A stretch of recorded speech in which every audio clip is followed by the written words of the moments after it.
नमस्कार दोस्तों, welcome to my YouTube channel educator Deepak. जैसा कि आप सभी को पता है कि इस बार एसएससी जीडी की बहुत बड़ी वैकेंसी 80,000 के आसपास वैकेंसी आने वाली है, जो कि अपने आप में अब तक की सबसे बड़ी वैकेंसी है। और ये वैकेंसी उन लोगों के लिए इस बार बहुत ही ज़्यादा महत्वपूर्ण है जिनका पिछली बार की वैकेंसी में सिलेक्शन नहीं हुआ था, या वो फाइनल सिलेक्शन से चूक गए थे, मतलब 1 नंबर या 2 नंबर या फिजिकल में नहीं हो पाए थे।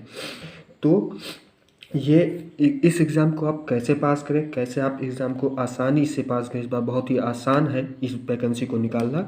आइए जानते हैं। तो एसएससी जीडी का जो नोटिफिकेशन जो स्टार्ट होगा वो 24 नवंबर को होगा। एक्सपेक्टेड है, मतलब 1-2 दिन आगे पीछे हो सकता है।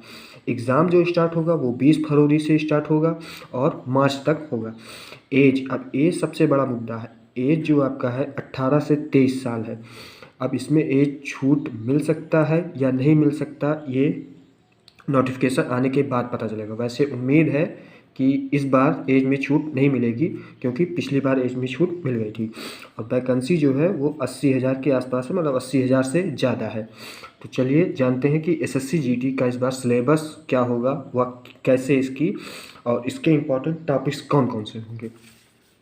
एसएससी जीडी का जो सिलेबस है, जनरल अवेयरनेस 20 क्वेश्चन 40 नंबर का आता है।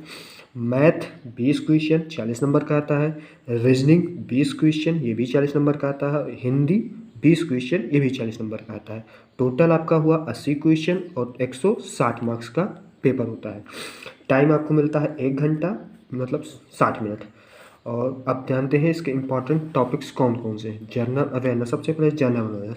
इसमें आपसे इतिहास से प्रश्न पूछेगा, भूगोल से प्रश्न पूछेगा, भारत का संविधान यानी पॉलिटी से भी प्रश्न पूछेगा। स्टैटिक जीके इससे थोड़ा ज़्यादा प्रश्न पूछता है, मतलब 7 से 8 प्रश्न 20 में से इससे स्टैटिक जीके से आता है।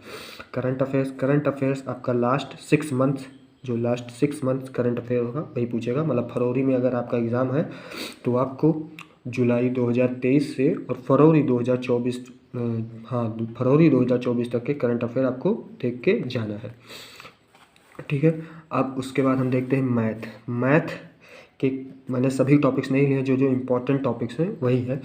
मैथ सबसे पहले परसेंटेज, उसके बाद profit loss and discount, simple interest and compound interest, time and work, time and speed, simplification and और नंबर सिस्टम। मैथ आपको 20 क्वेश्चन आएंगे 40 नंबर के, और 20 में से ये जो 7 से 8 टॉपिक है, इसमें से आपको 20 में से 12 से 15 क्वेश्चन आपको इन्हीं टॉपिक से मिल जाएंगे। तो आपको in percentage, profit loss, discount, SICI, time and work, time and speed, simplification, number system, ये जो 7 से 8 टॉपिक है, इन सबको आपको सबसे अच्छे से, बहुत अच्छे से आपको करके जाना है। और इसका क्वेश्चन बहुत हाई लेवल का नहीं आता है, नॉर्मल क्वेश्चन आपसे पूछे जाएंगे। फिर उसके बाद रीजनिंग डायरेक्शन, दिशा संबंधी क्वेश्चन, कोडिंग डिकोडिंग सबसे important, number series most important, analogy, paper cutting, water and mirror image, और जो इमेजेस वाले जो क्वेश्चंस होते हैं वो आते हैं। रीजनिंग ये भी काफ़ी इजी है। आप अगर डेली आधा घंटा, अभी से डेली आधा घंटा अगर आप रीजनिंग को देंगे तो आप रीजनिंग में 20 में 18 से 19 क्वेश्चन आप आसानी से, या 20 में 20 भी कर सकते हैं। 20 में 20 क्वेश्चन भी आप कर सकते हैं। उसके बाद आपका सबसे लास्ट में आता है हिंदी ये भी 20 क्वेश्चन 20 नंबर का आता है।